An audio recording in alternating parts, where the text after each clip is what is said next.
Sarvamanthan news महाराष्ट्रामध्ये आपलं स्वागत. पाहूयात आजच्या टॉप 10 हेडलाईन्स. स्थानिक निवडणुकांवर पुन्हा संकट. सुप्रीम कोर्टाची राज्य सरकारला नोटीस. 17 नोव्हेंबर पर्यंत प्रतिज्ञापत्र सादर करा. 17 तारीख ही ठरणार निर्णायक. कुंभोज ग्रामस्थांच्या वतीनं सानिका सपकाळ हिच्या अपघाती मृत्यूला कारणीभूत ठरलेल्या दोषींच्यावर कारवाई करण्यासाठी मूक मोर्चा. बिहार निवडणुकीत एनडीएचा विक्रमी विजय. सांगलीत भाजपकडून जल्लोष आणि आतषबाजी.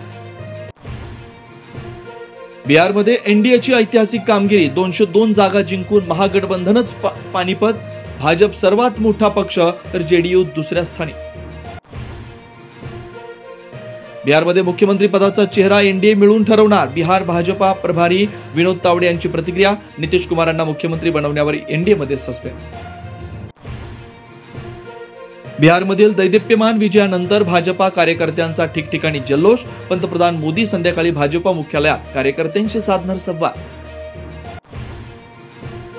बिहारमध्ये महागठबंधनचा दारुण पराभव. राहुल गांधी, तेजस्वी यादव, निष्प्रभ आरजेडी 27 तर काँग्रेस केवळ 5 जागांवर आघाडीवर.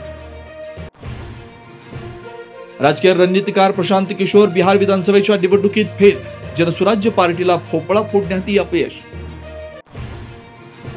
मुंबईच्या ताज लँड्स हॉटेल बाहेर ठाकरेंचे शिवसेना आणि भाजपचे कार्यकर्ते भिडले. भारतीय कामगार सेनेच्या कामगारांना फसवून भाजपा प्रणित संघटनेत घेत असल्याचा आरोप.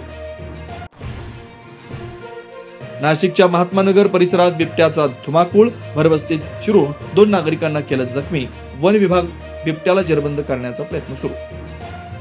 सार्वमंथन न्यूज महाराष्ट्राला लाईक करा, शेअर करा, सबस्क्राईब करा.